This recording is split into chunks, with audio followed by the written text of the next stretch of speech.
DB হেফাজতে থেকেই সব কর্মসূচি প্রত্যাহারের ঘোষণা, বৈষম্য বিরোধী ছাত্র আন্দোলনের। ভিডিও বার্তায় শিক্ষা প্রতিষ্ঠান খুলে দেওয়ার আহ্বান 6 সমন্বয়কের।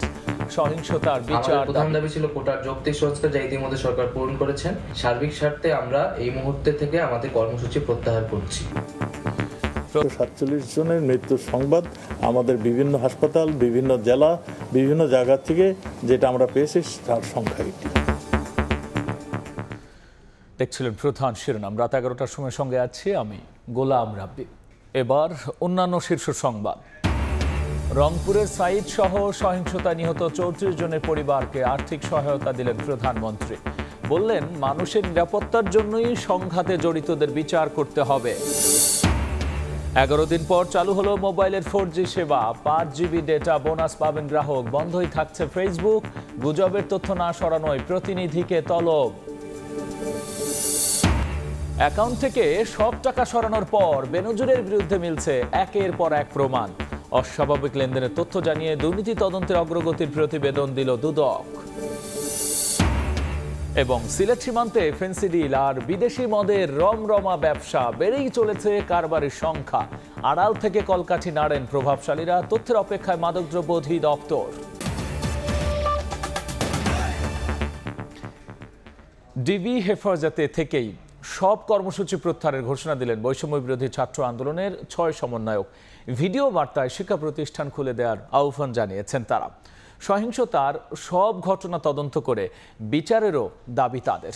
এদিকে সবাইকে দ্রুত ছেড়ে দেওয়ার দাবি জানিয়েছেন স্বজনরা। তবে ডিএমপির অতিরিক্ত কমিশনার হারুনুর রশিদ বলেছেন, হেফাজতে থাকায় পরিবারের উদ্বিগ্ন হওয়ার কিছুই নেই।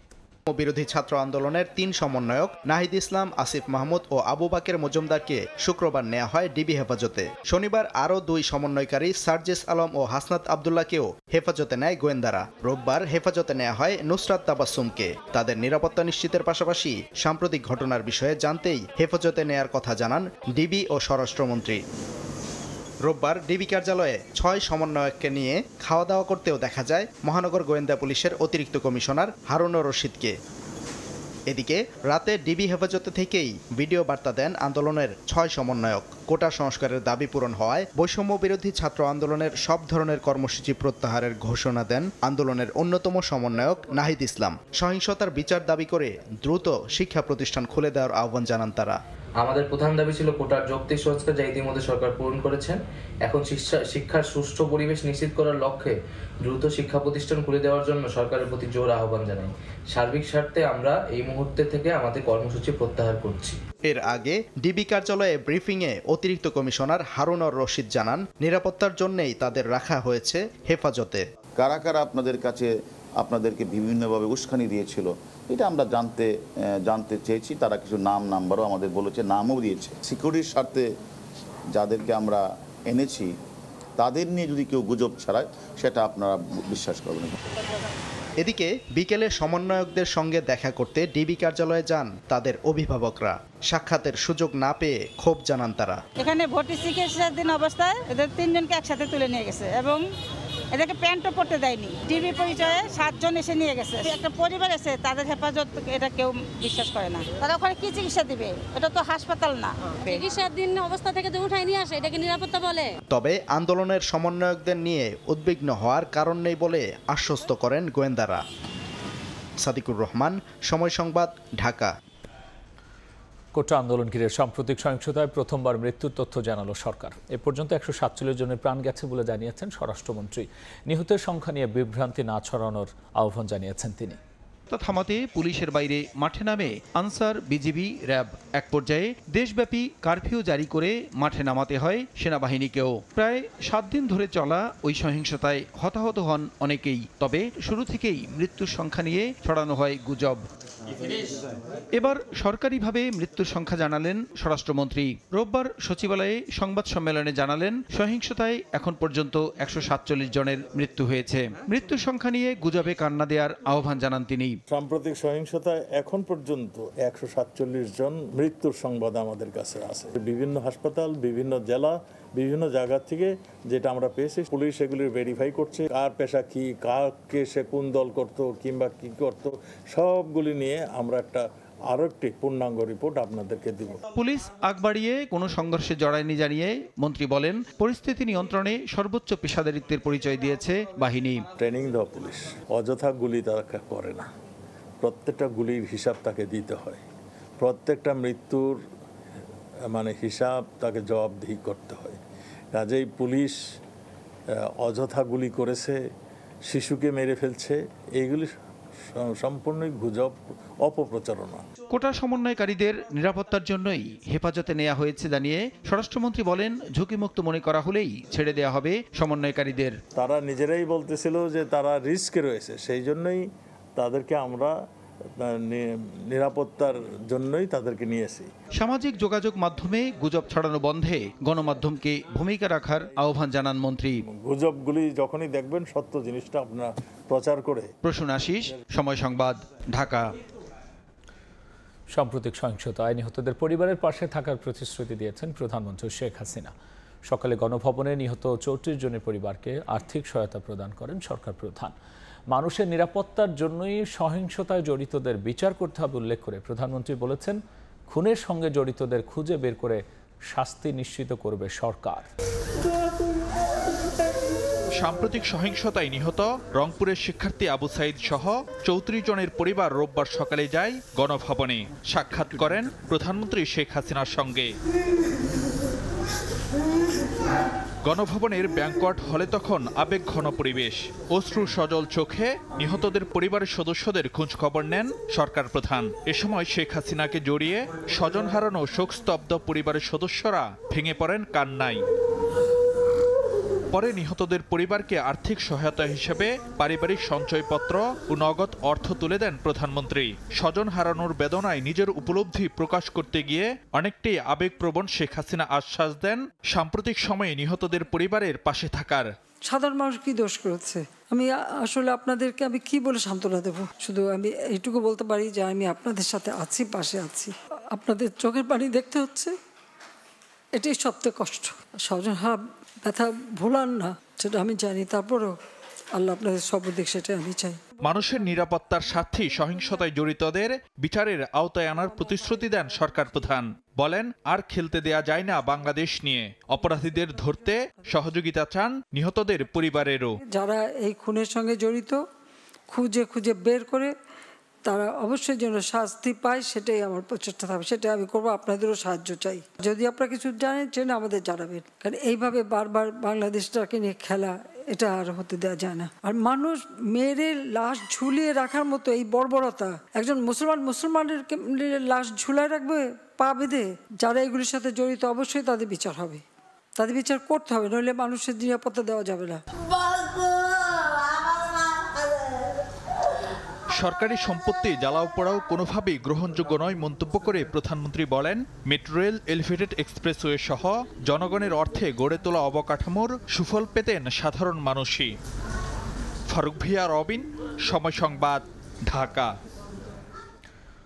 এদিকে সাম্প্রতিক সহিংসতায় আহত পুলিশ সদস্যদের খোঁজ নিতে হাসপাতাল পরিদর্শন করেছেন প্রধানমন্ত্রী শেখ হাসিনা।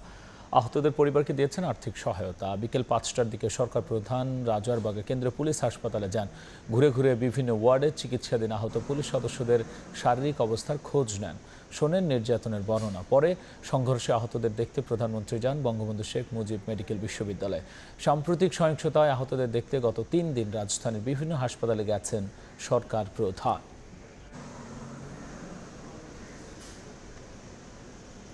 এগারো দিন বন্ধ থাকার পর চালু হয়েছে মোবাইলে 4G সেবা। ক্ষতিপূরণ হিসেবে প্রত্যেক গ্রাহক 5 GB ডেটা 3 দিন মেয়াদে বোনাস পাবেন। তবে ফেসবুক, টিকটক সহ সামাজিক যোগাযোগ মাধ্যম বন্ধই থাকছে। সকালে বিটিআরসিতে সংবাদ সম্মেলনে কথা বলেছেন তথ্য প্রযুক্তি প্রতিমন্ত্রী। জানান, কোটা বিরোধী আন্দোলন নিয়ে বিদেশে বসে লাগাতার অপপ্রচার চললেও তা বন্ধে সরকারের অনুরোধ আমলে নেয়নি ফেসবুক, টিকটক সহ অন্যান্য সামাজিক যোগাযোগ মাধ্যম। এ বিষয়ে 31 জুলাই বিটিআরসিতে ব্যাখ্যা দিতে বলা হয়েছে সংশ্লিষ্ট প্রতিষ্ঠানগুলোকে। যত তাড়াতাড়ি সম্ভব মেট্রো রেল চালুর উদ্যোগ নেওয়া হয়েছে বলে জানিয়েছেন প্রধানমন্ত্রীর বেসরকারি শিল্প ও বিনিয়োগ বিষয়ক উপদেষ্টা সালমান এফ রহমান। দুপুরে রাজধানীর আগরগাঁয়ে সংবাদ সম্মেলনে তিনি একথা বলেন।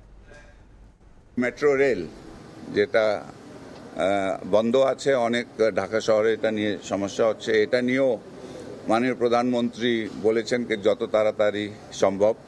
গতকাল জাপানি রাষ্ট্রদূত মাননীয় প্রধানমন্ত্রীর সাথে দেখা করেছেন এবং উনি বলেছেন যে জাপান থেকে এখন টেকনিশিয়ানদেরকে আসতে হবে আর দেখতে হবে দ্যাট কিভাবে এটাকে কত দ্রুত এটাকে আমরা রিপেয়ার করে মেরামত করে এটাকে আমরা আবার সচল করতে পারি, শুরু করতে পারি। অ্যাকাউন্ট থেকে সব টাকা সরানোর পর সাবেক পুলিশ মহাপরিদর্শক বেনজির আহমেদের বিরুদ্ধে মিলছে একের পর এক প্রমাণ। অস্বাভাবিক লেনদেনের তথ্য জানিয়ে দুর্নীতি তদন্তের অগ্রগতি প্রতিবেদন হাইকোর্টে জমা দেওয়া হয়েছে। অনুসন্ধান শুরুর পর ব্যাংক হিসেব থেকে প্রায় 13 কোটি টাকা সরানোর বিষয়টি উঠে এসেছে। দুদক আইনজীবী বলছেন, বিদেশেও বেনজির টাকা পাচার করেছেন কিনা তার খোঁজ এখনো চলছে। এদিকে সাবেক ভূমিমন্ত্রী সাইফুজ্জামানের দুর্নীতির অভিযোগ অনুসন্ধান চেয়ে দুদকে করা আবেদন নিষ্পত্তির নির্দেশ আদালতের। সন্ত্রাস বিরোধী বিশেষ ট্রাইব্যুনাল আদালতে বিচার কাজ চললেও আসামি ছিল না সশরীরে, বরং কারাগার থেকে যুক্ত ছিল ভিডিও কনফারেন্সের মাধ্যমে। দুপুরে তথ্য প্রযুক্তি ব্যবহার করে এমন পদ্ধতিতে বিচার কাজ চালায় বরিশালের সন্ত্রাস বিরোধী বিশেষ ট্রাইব্যুনাল। জেলা ও দায়রা জজ মোস্তফা বাবুল রায়হানের আদালতে ভিডিও কনফারেন্সে যুক্ত হয় বরিশাল জেলা কারাগারে থাকা আসামি আতিক রহমান বাবু। আইনজীবীরা বলছেন, প্রযুক্তি ব্যবহার করে দেশের 8 বিভাগের মধ্যে এটিই প্রথমবার বিচার কাজ চলার ঘটনা।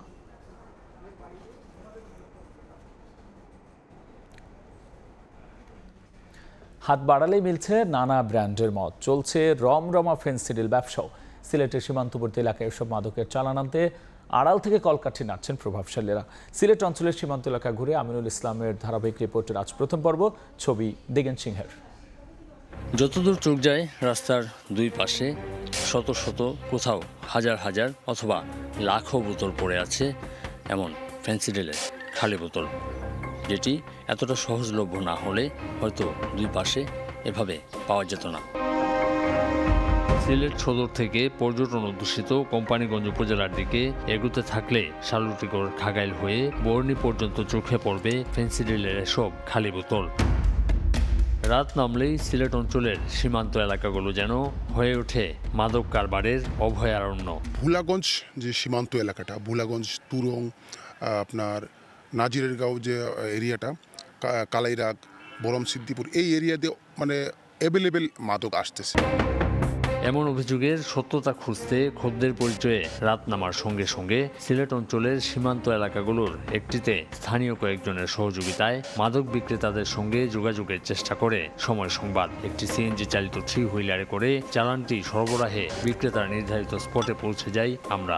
1 ঘন্টার মধ্যেই 4000 টাকা খরচ করে হাতে পাওয়া গেল নানা ব্র্যান্ডের ভারতীয় মদ। এটা কত? এটা 800-900 টাকা বিক্রি হয়। কেন সবগুলো কি ভারতের? সবাই ভারতেরই। নানা ধরনের মোড়কে দেশে আসা এসব মাদক রাতের অন্ধকারে হাতে হাতে ছড়িয়ে পড়ছে। এটা বন্ধ হয় না কেন? এটা বন্ধ হয় না, পুলিশ প্রশাসন, এখানে প্রশাসনের কোনো হস্তক্ষেপ নেই, তাদের চক্ষুর সামনে দিয়ে এগুলো হচ্ছে। অনুসন্ধান বলছে সিলেটের কোম্পানিগঞ্জ, গোয়াইনঘাট, জাফলং, জৈন্তাপুর, কানাইঘাটের বিভিন্ন এলাকা ও সুনামগঞ্জের দোয়ারাবাজার, ছাতক, তাহিরপুর ও সদর উপজেলার বিভিন্ন গ্রাম নিকটবর্তী ভারত সীমান্ত হয়ে প্রায় প্রতিদিনই দেশে মাদকের চালান আনছে চোরা কারবারিরা। মাদক নিয়ন্ত্রণকারী সংস্থার কোনো তৎপরতা আমি আজ পর্যন্ত এখানে দেখিনি। আমার নির্বাচনকালীন সময় এটা এই অগ্রাধিকার ছিল যে এলাকায় মাদক নিয়ন্ত্রণ করা, কিন্তু কখনো এই কর্তৃপক্ষ আমার সাথে যোগাযোগও করে নাই। মাদকদ্রব্য নিয়ন্ত্রণ অধিদপ্তর বলছে, সীমান্তরক্ষী বাহিনী ও পুলিশের পাশাপাশি তাদের কাজ চললেও রয়েছে নানা সীমাবদ্ধতা। এরকম কোনো তথ্য আছে কিনা যে আমাদের কাছে ইনফরমেশন দেওয়ার পরও আমরা কোনো ব্যবস্থা নেই। যদি আমাদেরকে বলে যে আমার এলাকার সমস্যা আছে, তাহলে অবশ্যই আমরা ব্যবস্থা নেব। সিলেট অঞ্চলে প্রায় প্রতিদিনই আইন শৃঙ্খলা রক্ষাকারী বাহিনীর অভিযানে আটক হচ্ছে বিপুল পরিমাণ মাদকদ্রব্য। আমিনুল ইসলাম, সময় সংবাদ, সিলেট। ইন্টারনেট বন্ধ থাকা ই কমার্স খাতে ব্যবসায়ীদের দৈনিক ক্ষতি হয়েছে 120 কোটি টাকার। সামাজিক যোগাযোগ মাধ্যম বন্ধে বিপাকে পড়েছেন অন্তত 5 লাখ উদ্যোক্তা। ক্ষুদ্র উদ্যোক্তার পাশে দাঁড়াতে সরকারকে পরামর্শ দিয়েছেন অর্থনীতিবিদরা। 2 বছর ধরে এফ কমার্স মানে ফেসবুকে পেজ খুলে ব্যবসা করে আসছেন শিরিনা আক্তার।